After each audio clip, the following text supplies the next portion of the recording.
Joining us this morning on Reno's Morning News, getting in preparation for this weekend's Nevada Outlook on Sunday at noon. Stephen Ng is my guest, who is a marriage and family therapist. And we're talking about sexual harassment, which, Stephen, thank you so much, first off, for joining us. You're welcome, Monica. Something that you have an incredible point on is sexual harassment in your mind it goes further than that. Well, I think language is important because if we don't have the words to describe a thing, then we really don't understand that thing. And when it comes to what we call sexual harassment, I think we're using a euphemism because it's actually something we're generally more comfortable calling sexual abuse. Okay. And it's just that it happens to adults and it happens in the workplace or in some work-related environment. And I think if we started calling it sexual abuse rather than sexual harassment, we would be much more self-aware and we would have a lot more clarity about how to deal with it. Maybe even take it more seriously. Absolutely. What is the working definition of sexual harassment?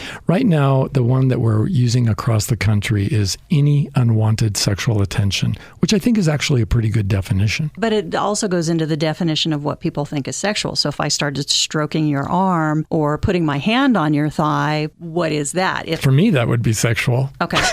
It's the sort of behavior that clearly would not happen between two heterosexual men. So if you wouldn't do it if a man wouldn't do it with his best buddy, then you probably ought not do it with any of the ladies at the office. Okay. We've seen politicians, we've seen sports figures, we've seen celebrities, everything like that. But talking off mic, you actually brought up an interesting point with national defense. I think I, along with millions of other Americans, have followed the stories in the media about the terribly high number of military leaders we've seen caught up in sexual scandal. Admirals, generals, and really, frankly, in every branch of the service and in virtually every military academy that our country uses to train our future military leaders. Yeah, we've all heard about the Air Force Academy and even things. West Point. Yeah. And as women become more involved in these institutions, before you wouldn't see a woman at some place like this, but now they are. And so why are people waiting so long to bring stuff forward? Does that kind of make it non-legitimate if they've waited 10, 15 years? Well, it's an excellent question because if you didn't ask me,